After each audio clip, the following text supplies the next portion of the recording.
Thanks for coming. I thought it was a good weekend for our team. I think I talked about it after the game. I'm thankful for the support we get. I mean, you look at the depth of the fan base we have. I mean, to play on a Wednesday and Friday around Thanksgiving with the students gone for both games to be sold out. I thought the crowd was awesome.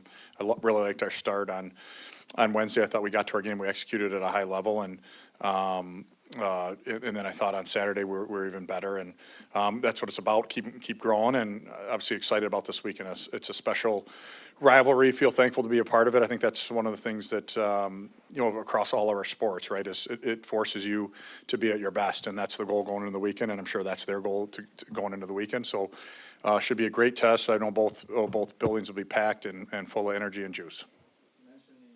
Home crowd. How much weight do you put on? When you have a split series like this, how much weight do you put on getting that first game?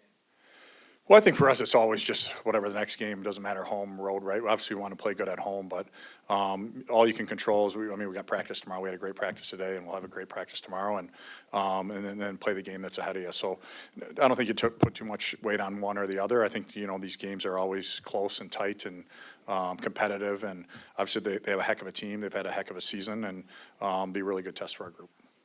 Adam, Michigan is averaging 5 goals a game. What makes them so dangerous offensively?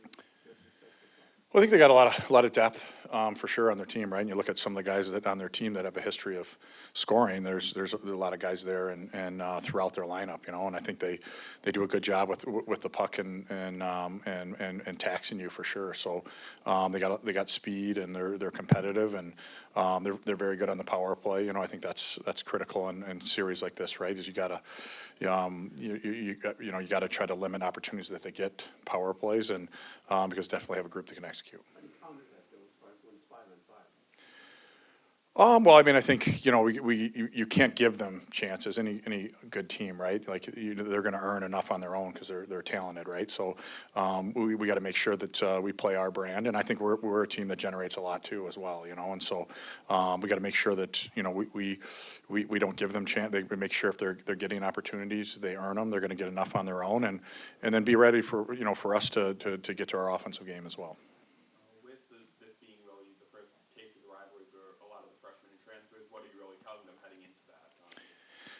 Well, I think you got to lean on your leadership group, right? And I think the coaches can talk about it, and it's something a little bit too. You got to experience, right? And so I don't think it takes long. You get into this game, you understand what it's about, and our guys have done a good job of communicating that, and I think that's really important for our group. We've talked about. I've probably learned as a coach here too, right? Is you don't have to like them, you got to respect them, and I think that's. We do have a ton of respect for their team and their program, and you got to show that with the way you play. It can't just be words, right? How you play the game, you can tell if you respect an opponent or not, and that's the goal going in the weekend. Obviously, there's often a lot of penalties in this series. You just talked about how good Michigan's power play is. Has that kind of been a particular emphasis this week, the importance of staying out of the box, staying serious? Yeah, I mean, I think we've talked about that with the group. It's just make sure you control your emotions, right? And so. But it's a hard sport to play if you don't play with emotion, and I thought we talked to the group about that a little bit. I thought on Friday or on our second game against Colgate, Friday, you're making sure you're emotionally invested in the game, right? And so you can't let it control you, and it's got to be that's part of what makes our team good, I think, is we do have passion and we do play the game with fire, but you can't cross that line. So definitely conversations we've had, and again, I would go back to leaning on our leadership group, right? And coaches can say it all they want, and it's got to be genuine and come from the team, and that starts in the room.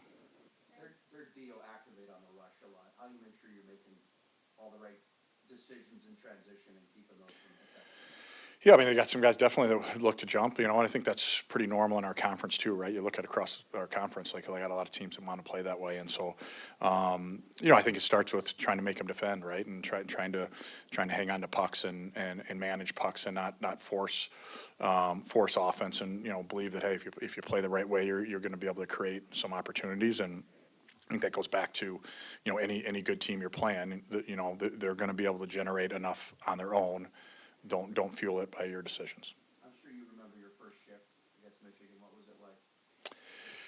Yeah, I mean, it's special, right? Especially growing up in the state. I think that's, you know, as a young kid, right? You watched all the different sports and you see the passion and the rivalry. And I think that's what makes it really special. I mean, pretty early on, you're either one or the other, right? And so I'm forever thankful to have an opportunity to play in it now, to be able to work with our team in it. I mean, it is special. And, you know, I think across college hockey, there's a lot of great rivalries, and I think, you know, a lot of people can pound the table, this is the greatest, this is the best, or whatever. And all I can speak for is this is the one I've been a part of, and I feel it's a privilege to be a part of it. And two great universities, and a lot of passion with each program and history with each program. So, and I think for our fans, right, to be able to experience that, right, not everywhere has this. Where even when we, you know, it's ahead, but when we go play at the Duel in the D, it's the most attended game every year in college hockey.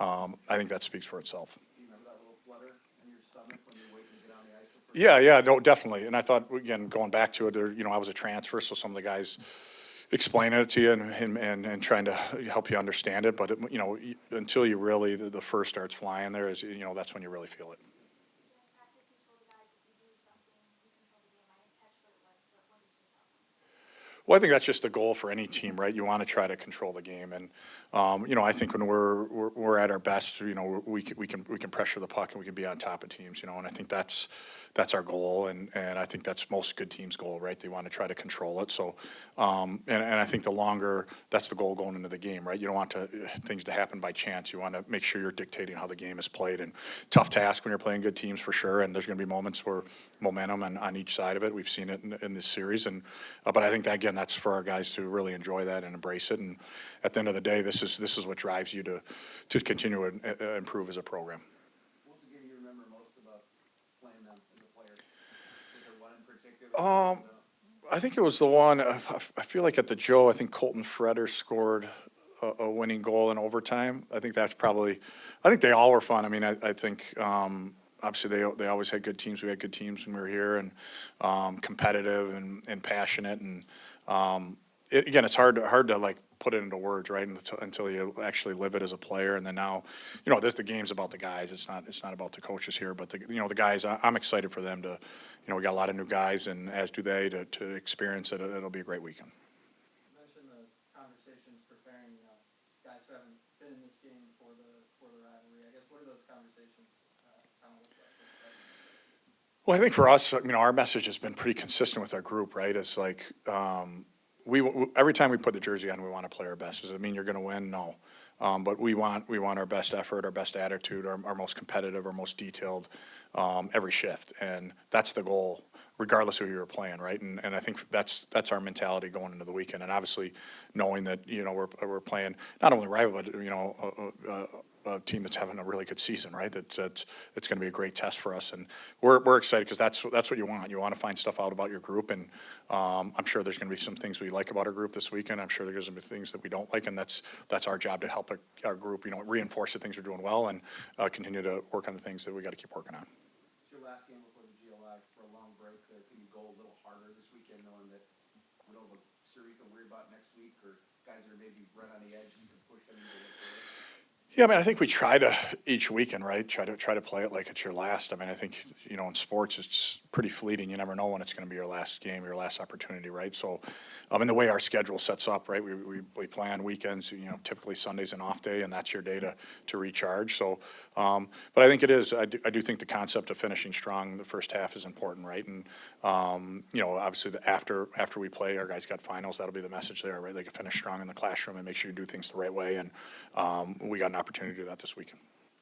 Goal in each game for Eric Nielsen over the weekend. How have you seen him kind of start to flourish as he's adjusted to living in America and college? Yeah, you know, he's done a heck of a job. I give him a ton of credit. I mean, he's, you know, just turned 18 years old. You know, he'd never been over to North America, and to drop him on and a big campus, you know, and sort things out. And you know, he's, you know, I thought you know, arguably could be maybe the most improved guy on our team. He's getting stronger on the puck. You know, for him, that's a big thing, right? When you're young, is and he's doing it in the weight room. But I think feeling the contact in practice, and he's a competitive player. I like that about him. He makes the guys around him better, and you know, he's done a heck of a job in the penalty kill, heck of a job in the power play for us. So he's got an exciting future. I mean, especially when you're a guy he's a brain-based player. You know, he's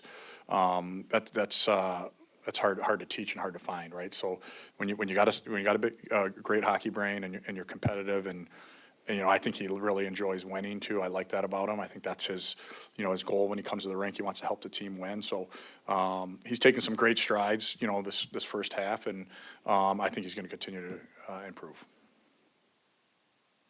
Good. Thanks, guys.